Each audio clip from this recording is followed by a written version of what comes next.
Whispers of a Lost Love. Chapter 1. A Stranger's Shoulder. The hum of the airplane engines was a low, constant vibration beneath her. It had been a long, exhausting day, and now, as the flight ascended into the night sky, Ayesha felt the weight of her fatigue pressing down on her.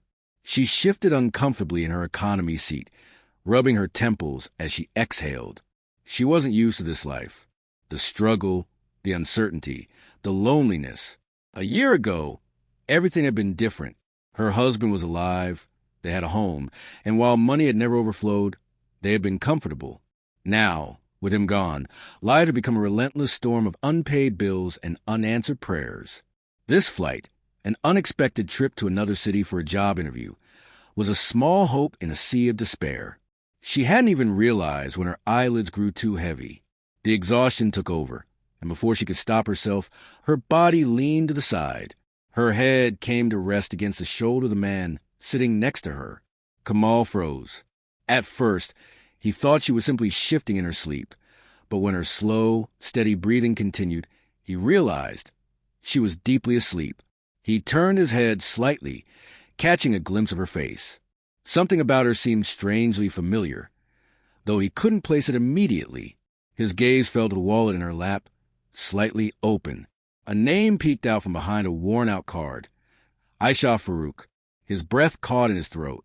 A memory, buried deep, surfaced with force that made his fingers tighten around the armrest. He knew that name.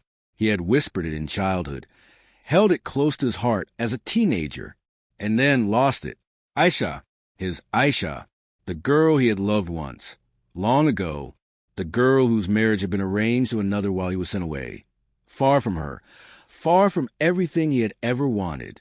And now she was here, sleeping against his shoulder. Alone. 1,000 questions flooded his mind, but he stayed still. He didn't wake her. Instead, he watched her in quiet disbelief, waiting for the moment she would wake up and shatter the fragile illusion that time had created between them. But why was she alone? And why did she look so broken? Chapter 2. The Awakening.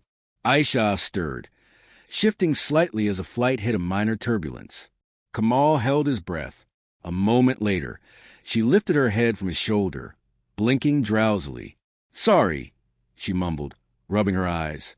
"I didn't mean to." Her words died on her lips as she turned to look at him. Kamal saw it. The flicker of familiarity, the brief widening of her eyes before she quickly masked it. She didn't recognize him. Not yet. "It's all right," Kamal said, his voice even. "You were exhausted." She offered a small, tired smile and straightened in her seat. Kamal watched as she ran a hand through her dark hair, trying to shake off the sleep. He wanted to speak, to ask her if she remembered him, but he held back. Instead, he let the silence stretch between them. Ayesha glanced at him again, something unsettled in her gaze. Kamal felt his heart pound. Did she know? Could she feel it? The weight of the past pressing between them? The pilot's voice crackled over the intercom, announcing their descent. Ayesha reached for her bag, adjusting herself for landing. Kamal noticed how worn her purse looked, the way she clutched it tightly, as if afraid to lose what little she had left. His mind raced. He needed to talk to her. He needed to know what had happened to her all these years. But then, just as he was about to speak, the plane jolted as it touched the runway. The moment was lost. Ayesha sighed, staring out the window. "Back to reality," she muttered under her breath. Kamal clenched his fists. "Reality, Ayesha? If only you knew." Chapter 3. Unfinished Conversations. As the plane taxied to a stop, passengers unbuckled their seat belts, stretching as they prepared to disembark. Ayesha reached for her bag, slinging it over her shoulder with a tired sigh. Kamal, still seated beside her, hesitated. Should he say something now? Reveal who he was? No, not yet. Instead, he decided to follow her. He wanted to know where she was going, what kind of life she was living. He needed answers before he could bring himself to speak the truth. Ayesha stepped into the airport terminal, walking with a quiet determination. Kamal kept his distance, observing. She looked different from the girl he had known. Thinner, more fragile, as if life had drained something from her. Then a voice called her name. Ayesha! She turned sharply. Kamal did the same, his body tensing. A middle-aged woman in a simple shawl hurried toward Ayesha. Her face was kind, but worry lined her features. Appa! Ayesha smiled, hugging the woman tightly. Kamal exhaled. Her sister. You look exhausted, the woman said, cupping Ayesha's face. Did you eat anything? I'm fine, Neelam. Ayesha reassured her, forcing a smile. Neelam sighed. Come, let's get home. We have a lot to talk about. Kamal watched as Ayesha and her sister disappeared into the crowd. His mind raced. Home. He needed to know where she was staying, because he wasn't done yet. Chapter 4. Shadows of the Past. Kamal watched as Ayesha and her sister walked toward the exit, their voices fading into the hum of the airport. He hesitated for only a moment before following at a safe distance, careful not to draw attention. The last thing he wanted was for her to notice him. Not yet. As they stepped outside, the chill of the evening air wrapped around them. Ayesha shivered slightly, pulling her shawl closer around her shoulders.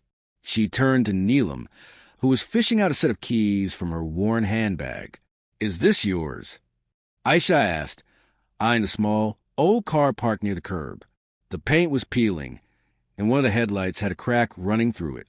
Neelam shook her head, a hesitant smile playing on her lips. No, my friend let me borrow it. Things have been tight. Ayesha sighed, rubbing her arms for warmth. I know the feeling. Kamal's chest tightened. He could hear it in her voice. This wasn't just exhaustion. This was the sound of someone who had fought battle after battle and had been left standing on shaky ground. The woman he had once dreamed of giving the world to was now barely making ends meet. He clenched his fists. How had life led her here? Where had she been all these years? And why did she look like a ghost of the woman he had once known? Ayesha got into the car, and within moments, they were gone. Kamal stood frozen, watching the taillights disappear into the stream of traffic. His heart pounded against his ribs.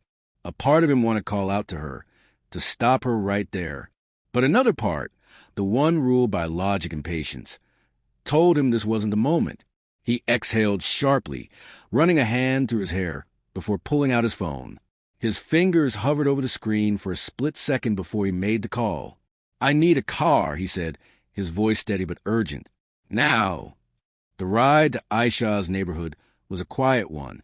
The city lights flickered past a window, and Kamal's thoughts were a tangled mess. He had asked his driver to maintain a safe distance, trailing the small car through winding streets and narrow alleys.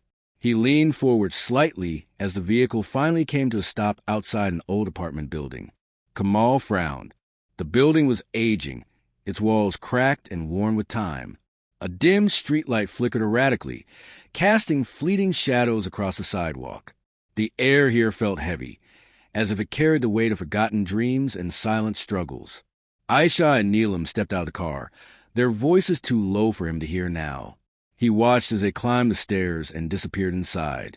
He inhaled deeply, willing his racing heart to slow down. He had never imagined seeing her like this. Not Ayesha. Not the woman who had once been full of life, ambition, and fire. She had deserved more than this. Much more. He drummed his fingers against his knee, debating his next move. Should he go inside? Reveal himself? The idea gnawed at him, but his gut told him to wait.